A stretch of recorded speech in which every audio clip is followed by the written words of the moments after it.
Right, this is just going to be a short video to show you my newest pedal, it's a channel switcher for the Hughes Kettner Tubemeister 36, which is the amp head that I use. Haven't got it with me at the moment, so I can't show you the pedal switching any of its channels or features, but I can just show you the features of the pedal. It's a bit of a light show, so I apologise if the camera gets at all saturated, which I think it probably will. But what I'll do is I'll just fire the pedal up, and there we go, straight away there's quite a few lights on. I'll just turn these all off. There we go. What we've got here is we've got a foot switch which switches between the A and B channels of the amp. A is always clean, B is always dirty. Dirty can be crunch or lead, which you can switch with this switch here, and this one controls which channel you're on. So that's dirty, clean. We're on the clean channel now, that's going to be crunch. Now on lead, back to clean.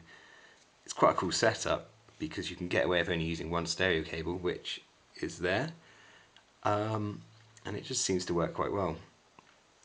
Also, we have the amp's reverb, which we can control with that foot switch, and the effects loop, which we can control with that foot switch. There's a momentary soft touch kill switch here, which is it's quite cool. It's quite a useful feature, and I really like these soft touch switches. They're just so easy to press when you want to do it fast. I've built an 072 buffer, which is one of the pedals I sell, which you can control on and off. It basically buffers the signal at the input stage.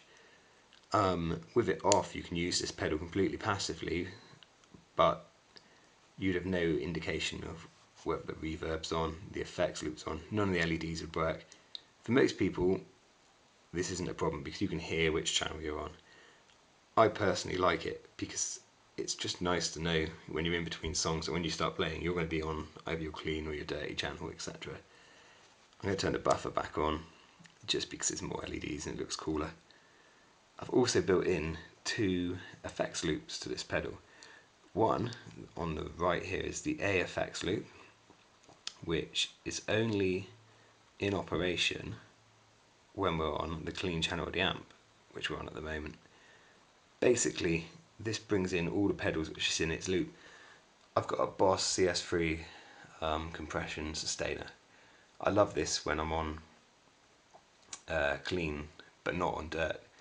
I don't want to have to stomp on this AB switch to change the amp's channel, and then stomp my compressor to turn it on and off when I'm going from clean and dirty sounds. It's just a pain.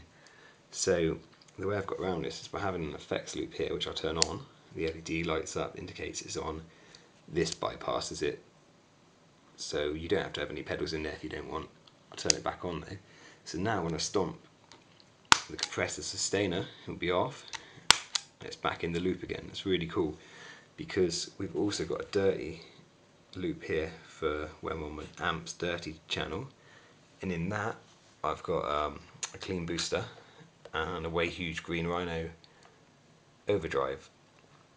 So if you imagine these two were off when we're on the clean channel, we turn the amp onto dirty, normally we'd have to go turn on the clean boost, turn on the overdrive if that's the setup we wanted.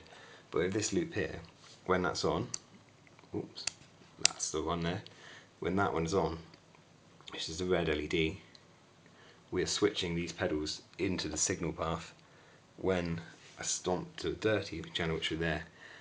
So that's quite cool because it means with one stomp we can change between all the amp's channels and which effects we have in the signal chain. It's a little bit squished up. When I show you it next to a Digitech Bad Monkey, which I conveniently have here, if I zoom out, you can see the size of the pedal. It's not much bigger really. There it is. Its perspective makes that look different than it is, but it's probably 2 or 3 centimeters bigger. It's a Hammond 1590 BB, which is quite a common enclosure. WMD use it for the Geiger counter, which is there, so you can see it's the same size pedal. So it doesn't take up much real estate on the pedal board, but it is definitely quite a functional pedal to have. I would never ever build one again as long as I live, because I'll put it this way, I've never had to build a pedal where I've had to file down the input jacks just to make them, and the output jack, just to make them fit into place.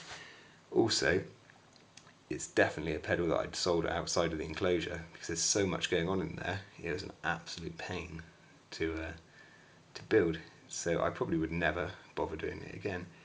But for what it's worth, it's going to be quite a cool way to control my amp.